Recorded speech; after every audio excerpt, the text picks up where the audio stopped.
Hola, bienvenidos al canal Gaia Literaria. Hoy vamos a hablar del libro Ciudades de Sal del autor árabe Abderrahman Munif. Este autor nació en Jordania, Amán, en 1933 y falleció en Damasco en el año 2004. Estudió en la universidad en Irak, en Bagdad, y estuvo ligado durante toda su vida a la función pública, tanto en este país, Irak, como después en Siria, y en relación con el tema del petróleo, con la economía del petróleo, que fue el tema estudiado por él. Ciudades de Sal es una novela que en rigor es la primera de la serie de 5 que componen este título. Es decir, la obra del autor Ciudades de Sal son 5 novelas, una pentalogía. En castellano lleva el título Ciudades de Sal, la que en rigor en la obra es solamente la primera, El extravío. Es la única traducida al español, en inglés hay traducidas un par más. El eje central de esta novela, de esta pentalogía, son las ciudades llamadas de sal por el autor, ciudades que aparecen en torno al descubrimiento del petróleo y por lo tanto ciudades que no van a tener en muchos casos una permanencia. De alguna forma es lo que también el autor había visto en una visita a Estados Unidos con los pueblos surgidos a raíz de la fiebre del oro, de esa carrera por ir a buscar el oro, que se fueron armando pueblos en torno a los diversos recorridos, en torno a las diversas peripecias, pueblos que después, al caer la producción del oro o esta búsqueda, fueron desapareciendo y quedando abandonados o semi-abandonados. Esta idea subyace en esta obra, Las Ciudades de Sal,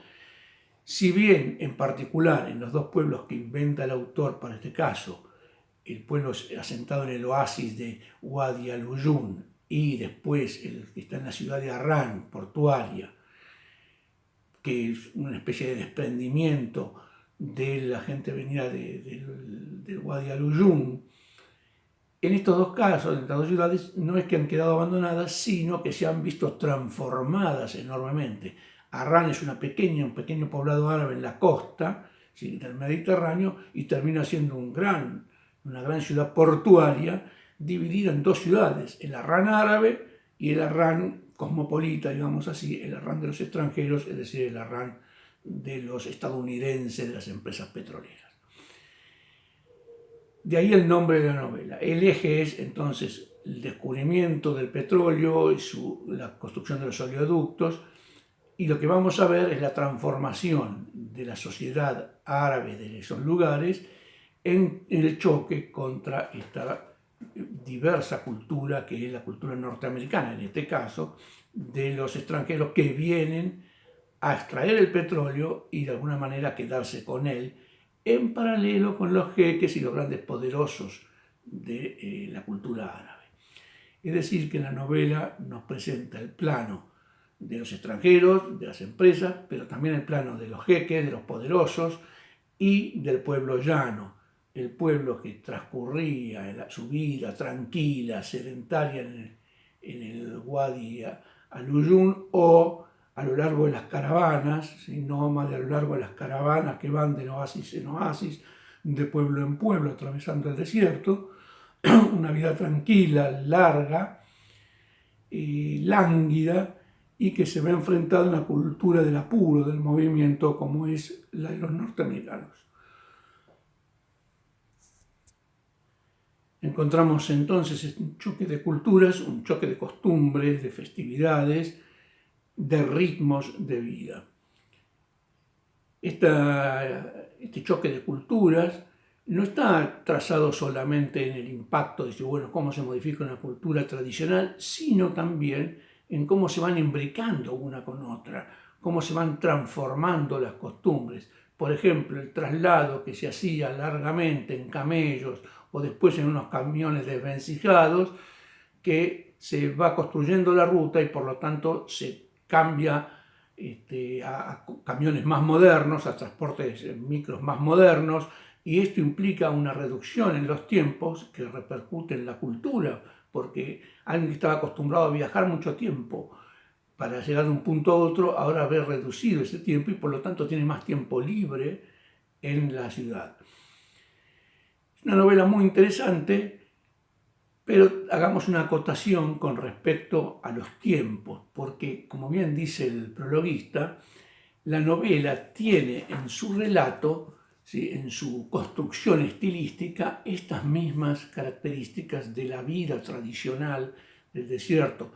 La repetición, la largueza, es decir, es una novela